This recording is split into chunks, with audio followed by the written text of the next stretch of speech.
तो दोस्तों एक बार फिर से स्वागत है आप सभी का आपके अपने favourite English learning channel scholar English पर। मेरा नाम है दीपिका कुमावत और मैं इस चैनल पर वेरियस कॉम्पिटिटिव एग्जाम्स के लिए इंग्लिश सब्जेक्ट टीच करती हूँ। तो दोस्तों आज के इस वीडियो में हम एक बहुत ही शानदार और एक बहुत ही फेमस पोएम डिस्कस करने वाले हैं जिसका नाम है लेजर बाय W.H. डेविस। तो चलिए पोएम में आगे बढ़ने से पहले पोएट के बारे में थोड़ी सी इन्फॉर्मेशन देख लेंगे। तो दोस्तों W.H. डेविस का पूरा नाम विलियम हेनरी डेविस था।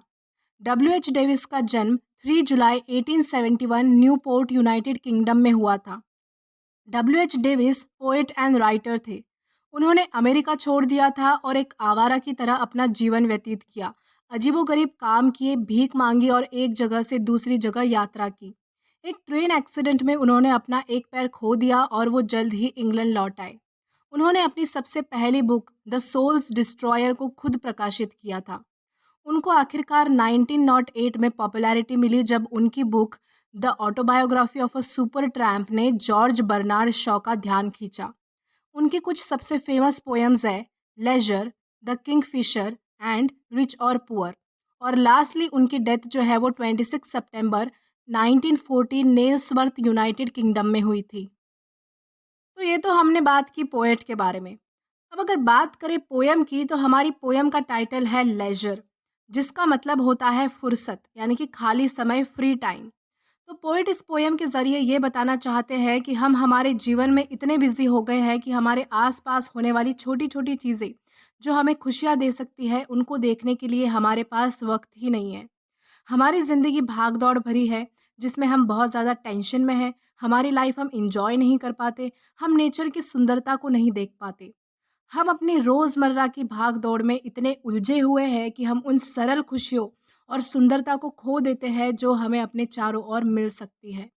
तो इस तरह से जो है वो पोएट ने जो है वो इस पोएम के ज़रिए बताने की कोशिश की है। तो चलिए इसी के साथ आगे बढ़ेंगे हमारे वीडियो की तरफ और इस पोएम का लाइन टू लाइन एक्सप्लेनेशन देखेंगे और इस पोएम को समझने की कोशिश करेंगे। तो हमारे इस पोएम की सबसे पहली 2 लाइन्स है what is this life if full of care we have no time to stand and stare. तो इन पहली 2 लाइन्स में पोएट कहते हैं कि हमारी लाइफ जो है वो चिंताओं से भरी हुई है। हमारे पास इतना भी समय नहीं है कि हम खड़े होकर हमारी आस-पास की चीज़ों को देख सकें, नेचर को देख सकें। यानी बस हमारी लाइफ में टेंशन्स एंड वरीज़ ही है, जिसके चलते हमें बाकी चीज़ों के लिए समय ही नहीं मिल पाता और हम उन चीज़ों को देखते नहीं हैं। और क्या फ़ायदा ऐसी लाइफ का जब हमारी लाइफ में ओनली टेंशन्स एंड वरीज़ है। केयर्स का मतलब होता है टेंशन्स एंड वरीज़ यानी कि चिंता होना। तो इस कॉन्टेक्स्ट में जो है वो पोएट ने ये 2 लाइन समझाई है। देन इसी के साथ हम आगे चलेंगे हमारी अगली 2 लाइन्स की ओर। देन इसके बाद है no time to stand beneath the boughs and stare as long as sheep or cows. तो यहाँ पे ये बताया गया है कि हमारे पास इतना समय नहीं है कि हम पेड़ की टहनियों के नीचे खड़े होकर नेचर को निहार सके, उसकी सुंदरता को देख सके। जैसे कोई काऊ या फिर कोई शिप जो है वो पेड़ के नीचे खड़े होकर अपनी आसपास हो रही चीज़ों को देखती रहती है, उस तरह हम समय नहीं निकालते और नेचर की ब्यूटी को इंजॉय नहीं कर पाते। इस तरह से जो है वो पोइट ने इन 2 लाइन्स में बताया है। देन हमारी अगली 2 लाइन्स है No time to see when woods we pass, where squirrels hide their nut in grass। तो यहाँ पे ये बताया गया है कि जब हम किसी जंगल से गुजरते हैं, यानी जब हम हरियाली से होकर गुजरते हैं, तब हमारे पास ये देखने का समय ही नहीं होता है कि कैसे गिलहरियाँ अपने नट्स को, अपने खाने को जो है वो घास में छुपा देती है। तो ये सारी छोटी-छोटी चीज़ें होती हैं जो हम हमारी लाइफ से जो है वो मिस करते जा रहे हैं, क्योंकि हमारे पास टाइम नहीं है, हमारे पास नेचर के लिए टाइम नहीं है, खुद के लिए टाइम नहीं है। देन इसी के साथ आगे बढ़ेंगे। No time to see in broad daylight, streams full of stars like skies at night. तो यहाँ ये बताया गया है कि हमारे पास उजालों में तारों से भरी नदियों को देखने का समय नहीं है। अब उजाले में तारों से भरी नदियों का मतलब है कि यानी जब सूरज की किरणें, जब सूरज की रोशनी जो है वो किसी नदी पर पड़ती है तो वो नदी जो है वो किसी तारे की तरह चमकती है।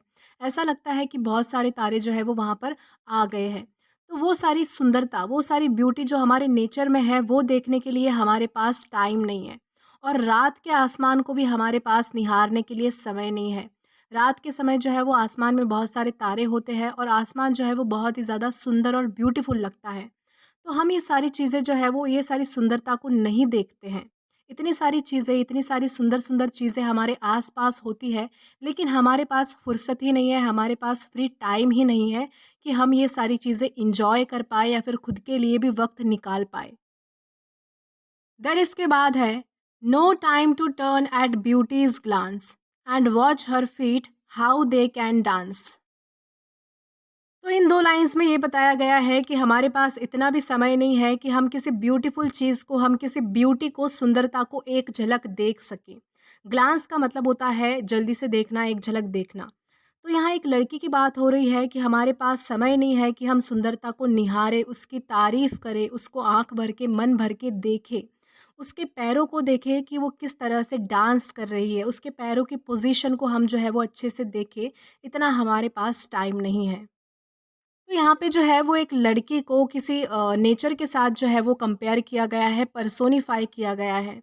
जैसा कि अगर मैं आपको एग्ज़ाम्पल दूँ तो आप एग्ज़ाम्पल लीजिए कि सपोज़ आप कहीं जा रहे हैं तो आप बहुत सारे खेत आस-पास देखते हैं। तो उन खेतों में जो है वो फ़सल होती है, बहुत बड़ी-बड़ी फ़सल होती है, वो हवा से लहराती रहती है। यानी कि एक प्रकार से उनका डांस करना ही आप समझिए। तो ये सारी चीज़ें यानी कि जब वो डांस करती है, वो फ़सल जब लहराती है, तो हम वो सारी चीज़ें जो है वो देख नहीं पाते या फिर हमारे पास टाइम नहीं है, इसलिए हम नहीं देखते हैं। उन सारी चीज़ों को हम मिस कर देते हैं क्योंकि हमारे पास टाइम नहीं होता, समय नहीं होता। देन इसके बाद है, no time to wait till her mouth can enrich that smile her eyes begin. यानी कि इसका मतलब है कि जब उसकी लड़की की खुशी जो है वो झलकने लगती है, उसकी आँखों में झलकने लगती है, तब वो खुशी हम जो है वो होठों तक आने का इंतज़ार नहीं कर सकते, क्योंकि हमारे पास समय नहीं है। उसकी खुशी जो है वो आँखों तक ही सीमित रह जाती है, होठों तक कभी पहुँच ही नहीं पाती। तो उसी तरह यहाँ पर बताया गया है कि हमारे नेचर में भी जो है वो रोज़मर्रा की ज़िंदगी में छोटी-छोटी डिटेल्स पर हमें ध्यान देना चाहिए। क्योंकि हमारे नेचर में जो है वो बहुत सारे चेंजेस होते रहते हैं, बहुत सारी छोटी-छोटी चीज़ें जो है वो आपके आस-पास होती रहती है। लेकिन हमें जो है हमारे नेचर को ही निहारने का टाइम नहीं है, हमारे पास वक़्त ही नहीं है, खुद के लिए ही टाइम नहीं है क्योंकि हमारी लाइफ़ जो है वो टेंशन से भरी हुई है। तो हम इन छोटी-छोटी चीज़ों को निहारने के लिए समय कैसे निकाल पाएँगे? देन लास्ट 2 लाइन्स है, a poor life this is, full of care, we have no time to stand and stare. तो यहाँ पे जो है वो स्टार्टिंग की ही 2 लाइन थोड़ी मॉडिफ़ाई करके रिपीट की गई है और बताया गया है कि हमारी लाइफ़ का कोई मकसद नहीं है, हमारी लाइफ़ जो है उसमें कोई मज़ा नहीं है, कोई इंटरेस्ट नहीं है किसी चीज़ में। क्योंकि हमारी लाइफ़ जो है वो full of tensions and worries and cares है। क्योंकि हमें जो है वो हर बात पे जो है वो टेंशन लगी रहती है, काम की होती है, कुछ और होता है। हमेशा हम भाग-दौड़ भरी ज़िंदगी जीते रहते हैं और हमारे पास इतना वक़्त नहीं होता है कि हम एक जगह पर खड़े होकर हमारे आस-पास की चीज़ों को निहारें, उसको देखें, उसको अच्छे से जो है वो एनालाइज़ करें कि हमारे आस-पास क्या हो रहा है। तो इस कॉन्टेक्स्ट में जो है वो यहाँ पे पोएम ने बताने की कोशिश की है। तो दोस्तों ये तो था हमारे पोएम का line to line explanation. I hope आपको ये पोएम ज़रूर समझ आई हो।